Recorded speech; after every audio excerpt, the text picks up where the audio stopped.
E, the heat of the sun. Cooking in the heat of the sun is not included in the prohibition. So let's see. Of cooking. Okay. It is therefore permissible to take a raw egg and place it outside with intention of cooking it by the heat of the sun. Very interesting. However, the sages forbade cooking in a sun, cooking on a substance heated by the sun. For example, placing an egg in the water, placing an egg in the water heated by the sun.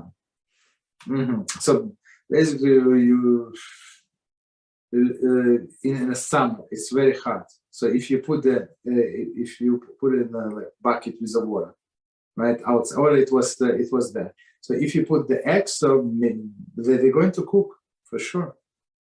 For sure, they're going to cook. So our sages forbade, one more time, cooking on a substance heated by the sun.